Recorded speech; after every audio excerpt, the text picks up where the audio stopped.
नमस्कार, मैं साक्षी सैनी। आप देख रहे हैं नित्य सुबह समाचार। जनपद सहारनपुर की छोटी बड़ी खबरों को देखने के लिए और देश प्रदेश की खबरों को देखने के लिए बने रहिए हमारे साथ। देखते रहे नित्य सुबह। अगर आपने चैनल को सब्सक्राइब नहीं किया तो सब्सक्राइब अवश्य करें और घंटी का आइकॉन जरूर दबाइए। राष्ट्रीय स्वयं सेवक संघ के विभाग प्रचारक परवीर जी द्वारा स्वावलंबी भारत अभियान के अंतर्गत सहारनपुर के लाल बहादुर शास्त्री प्रशिक्षण संस्थान कोट रोड पर जिला रोजगार सर्जन केंद्र का शुभारंभ किया गया।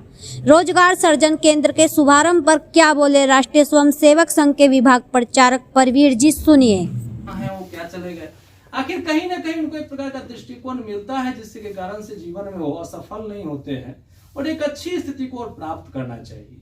तो ऐसा एक नवयुवकों के अंदर में कहते हैं स्वामी विवेकानंद के उस भाव को भरते हैं तो कहते हैं उससे आत्मनिर्भर भारत की ओर दिशा बढ़ जाती है। यानी एक मोटिवेशन ऐसा हो तो कहते हैं वो सोच व्यक्तिगत सोच से उठ करके और राष्ट्रीय की तरफ बढ़ जाता है। तो आदमी प्रत्येक काम को खोजता है।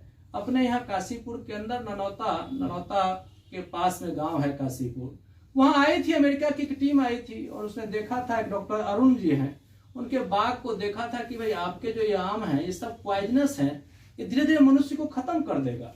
आप अगर थोड़ा सा बदलाव कर दें तो आपको मैं सब कुछ प्रोवाइड कर दूंगा।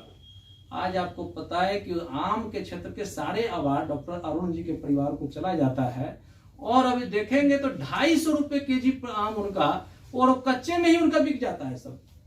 तो कहते हैं वैसे जो किसान है वो आकर के आगे बढ़ेंगे, ऐसे जो उद्यमी हैं और बड़े बड़े अच्छे व्यक्तित्व तो अपने पास में लघु उद्योग भारती के अंदर भी जुड़े हुए और शेष भी बड़ा अपना उद्योग जगत बड़ा व्यापक है, वो ऐसे छोटी छोटी चीजों का काम करते इसकी कल्पना भी हम नहीं कर सकते और उस कल्पना के आधार पर कहते हैं कि वो बड़े बड़े अच्छे निर्माण करते रहे। मैं सोच रहा था, आज मैं गया था तो शायद आराधना इंटरप्राइजेज के अंदर मैं पहुंचा आज, तो वहां मैं देखा कि वो प्लास्टिक और उसको अपना शायद उसको काले त्रिपाल के रूप में बनाते होंगे। मैंने उनसे कहा कि क्या आप इको ब्रिक्स को भी बना सकते हैं इस रूप में?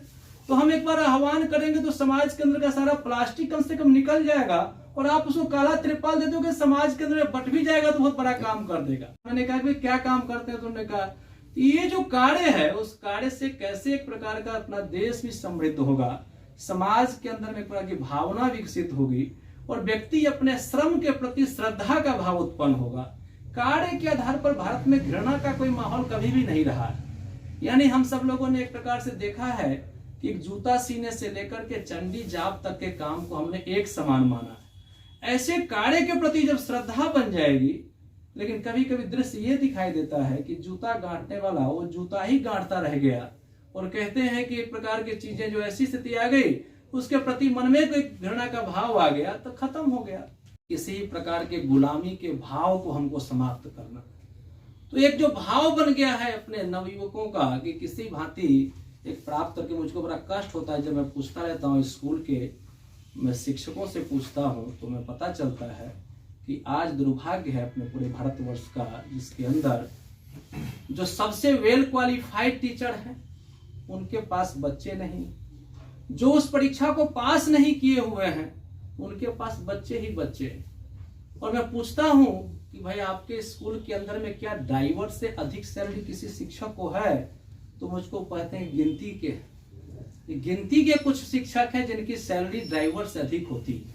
यानी बच्चों को इस घर से लाना और ले जाना, ये बच्चों को 8 पीरियड पढ़ाने से बड़ा काम है अभी भारतवर्ष के अंदर। तो कहते हैं कि एक प्रकार से जो हायर एजुकेशन है वो किस दिशा में जाने की तरफ तैयार हो रहा है। तो हम इस व्यवस्था को कैसे वो विद्यार्थी आज कहते हैं, कभी आपको कोचिंग का, कभी मुखर्जी नगर सब ध्यान में अगर आए IAS का, तो एक कोचिंग है दृष्टि करके जो बड़ा अच्छा चलता है, लेकिन उसके अंदर में कहते हैं कि वो विद्यार्थी जो वो असफल हुए थे, 1 नंबर से असफल हुए थे, तो कहते हैं कि बड़ा ही दुखी हो रहे थे कि मैं पागल हो जाऊं, कहीं रोड के ऊपर चला जाऊं।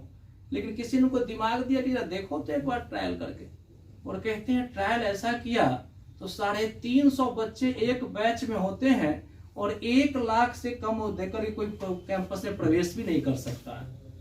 तो वो अभी भी बताते हैं कि अभी भी मैं जब कभी लाल बत्ती को देखता हूं तो मेरा मन विचलित सा हो जाता है, लेकिन मैं सोचता हूँ कि स्थिति ठीक है, कोई बात नहीं, झेल लेंगे इसको। इतने स्टूडेंट जो जाते होंगे वहां